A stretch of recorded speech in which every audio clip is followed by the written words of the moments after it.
Reopening safely itu aspirasi kita bersama dalam kita menilai risiko dan juga situasi semasa dalam negara. Khususnya kita masih lagi berperan dengan pandemik COVID-19 ini. Betul. Dan juga kebimbangan kita sudah pastinya bukan sahaja dengan penularan varian-varian of concern seperti Delta. Malah sekarang ini varian of concern Omicron sudah pun berada dalam komuniti kita. Dan hari ini kita ingin mendapatkan penjelasan yang lebih lanjut berkenaan varian of concern Omicron ini. Bagaimana risikonya kepada negara kita khususnya dari sudut kadar kebolehjangkitan. Dan bersama dengan kita di talian Skype iaitu Dr. Muhammad Ehsani Mahmud selaku pakar perubatan kesihatan awam bahagian kawalan penyakit Kementerian Kesihatan Malaysia. Assalamualaikum. Waalaikumsalam warahmatullahi wabarakatuh. Raja Sofi, Munawar. Ya, doktor, apa khabar doktor? Baik ya? Alhamdulillah baik. Alhamdulillah baik. Jadi doktor, mungkin doktor boleh kongsikan, kita faham ciri-ciri Omicron ini di Malaysia dan beberapa kluster telah pun mula menular di dalam masyarakat dan mungkin sebagai pengenalan yang boleh berkongsi tentang virus ataupun varian Omicron ini berada di kalangan Malaysia. Silakan. Okey.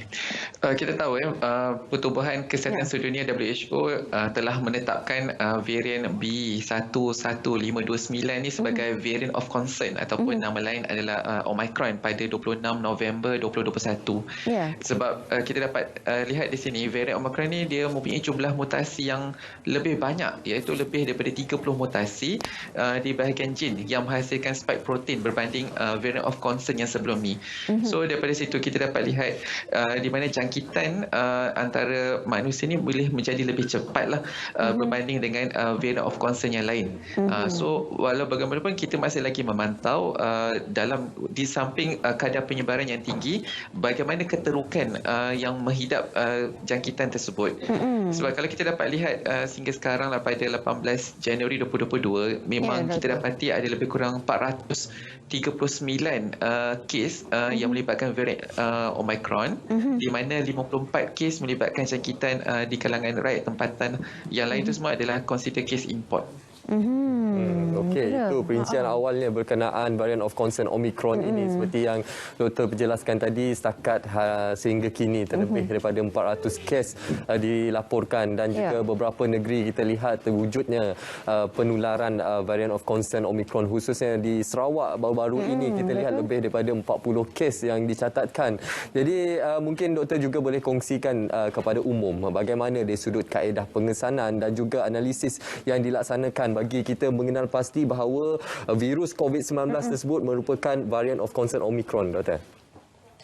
Okey, untuk kita mengenal pasti ataupun mengesan kewujudan variant of concern Omicron ni, kita memang telah mewujudkan iaitu nama dia adalah surveillance genomic.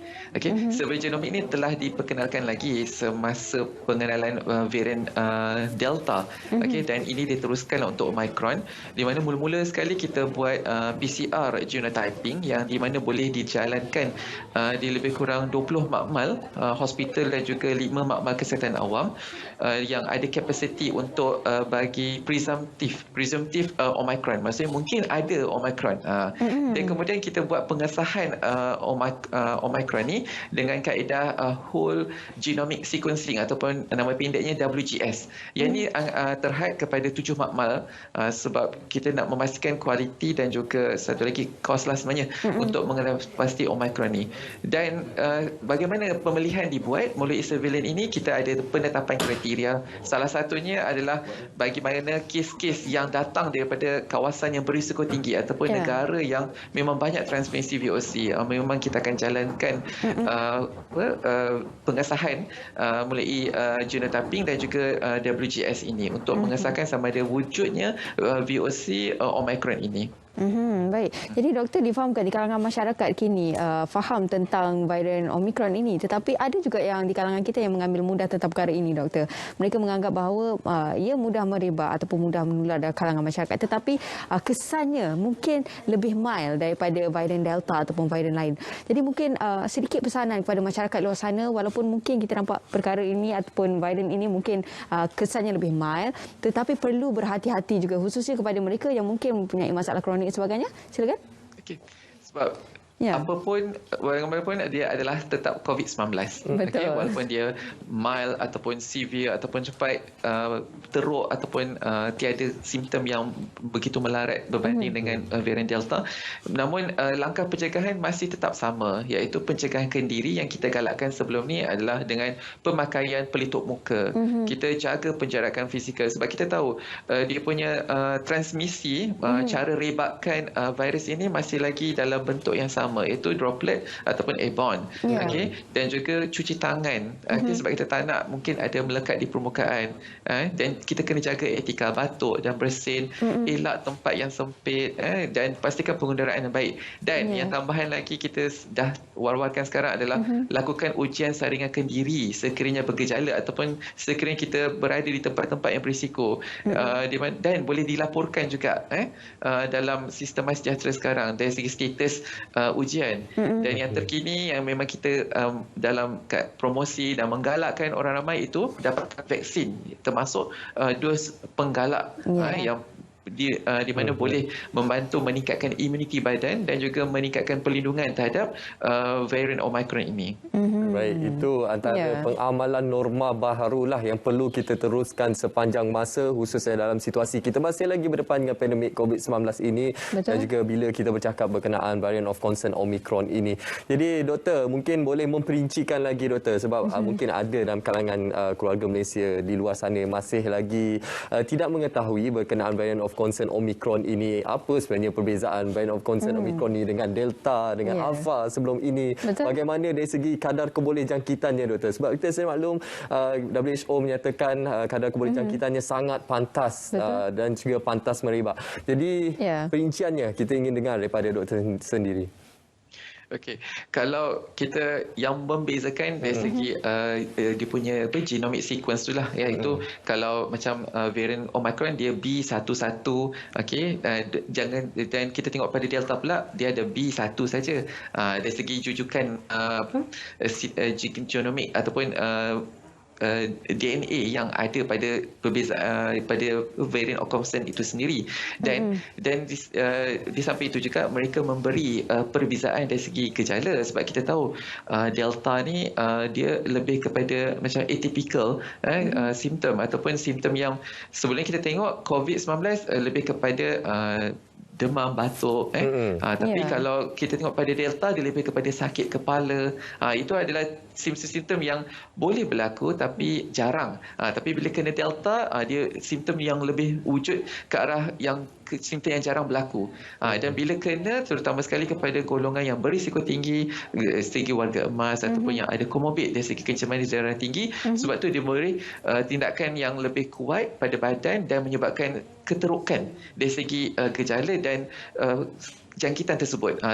Itu ialah boleh menyebabkan peningkatan kematian dan juga kemasukan wad yang tinggi seperti kita nampak pada 3 bulan yang sebelum ni, semasa dalam tempoh Julai hingga September.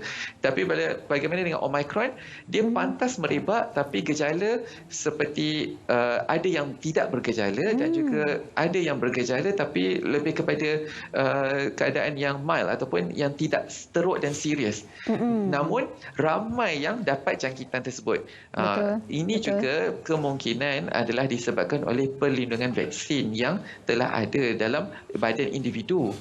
Di samping tindak balas Omicron tersebut dengan badan tersendiri. Sebab ada juga kajian yang mendapati bila ada vaksin dalam badan dan ditambah juga dengan Omicron, dari segi reaction tersebut dia ada menunjukkan penurunan lebih kurang 10 hingga 15% berbanding dengan jangkitan varian Delta yang sebelum ini. So sebenarnya nak kata Omicron ini adalah masih lagi tidak begitu serius, sebenarnya belum lagi, sebab kita tak nak terlampau ramai yang menghidap jangkitan COVID-19 disebabkan varian Omicron. Sebab kita tahu benda ini pantas dan cepat merebak. Sebab bila ramai yang kena jangkitan, kaedah pengasingan, isolasi ataupun kuarantin tetap dilakukan. So tetap ramai yang kena kuarantin. So sebenarnya tak ada no point lah. Itu kita tak nak sebenarnya. Walaupun kita rasa itu adalah mild. Okay? Dan di situlah pentingnya peranan dos penggalak doktor, di mana untuk kita memastikan tubuh badan kita sihat ataupun mungkin daripada dijangkiti varian Omicron ini sendiri, dan juga untuk memastikan komuniti kita juga tidak terus menular daripada varian of concern Omicron ini sendiri. Mungkin sedikit daripada doktor tentang dos penggalak untuk kita ramai mempercepatkan lagi, kalau boleh ramai yang belum register mungkin boleh dapatkan di portal health sekarang ni, memudahkan kita juga untuk daftar untuk list menunggu sebagainya untuk kita mendapatkan dos penggalak. Silakan. Right. Sebab kita tahu dos penggalak ni memang dapat memastikan imuniti yang dibentuk kekal. Sebab kita tahu kalau vaksin 2 dos sebelum ni mungkin kemungkinan akan mengurangkan imuniti. So bila ada dos penggalak, dia bantu mengekalkan imuniti pada tahap yang optimal supaya tiada risiko jangkitan. Terutama sekali varian yang baru. Bukan saja Omicron, mungkin varian-varian yang akan datang yang kita tak tahu. Dan juga kita dapat lihat ada kajian yang menunjukkan terdapat peningkatan perlindungan sebanyak 80%. Sebenarnya baguslah sebab kita tahu daripada imuniti kita dah menurun. Contohnya lah, dia turun jadi 50%. Bila ada dos penggalak, dia naik jadi 80%. Dia boost balik imuniti itu. So sebenarnya itu adalah perlindungan yang sangat baik. Dan ada kajian yang lain dari Pfizer itu sendiri, dia akan menunjukkan reaksi lebih 90%, dan bila ada Omicron dia hanya menurun sikit saja. So maksudnya perlindungan dos penggalak ini sangat baik untuk mengurangkan risiko jangkitan.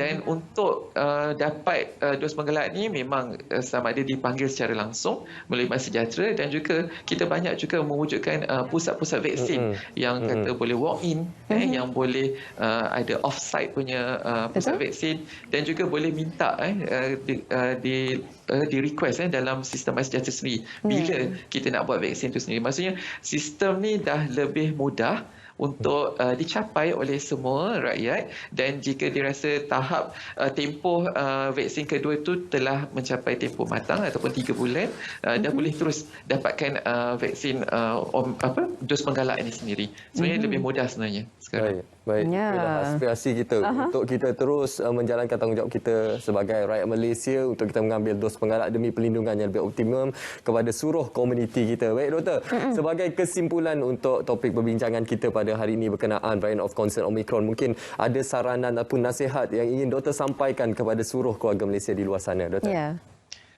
Alright, so kita tahu varian baru ni memang akan terus muncul sebab ciri semula jadi virus tu memang macam tu. Dia cube mutate, mutasi. Terus terang sekali coronavirus. Dia memang senang berlaku mutasi sebab daripada influenza sampailah sekarang.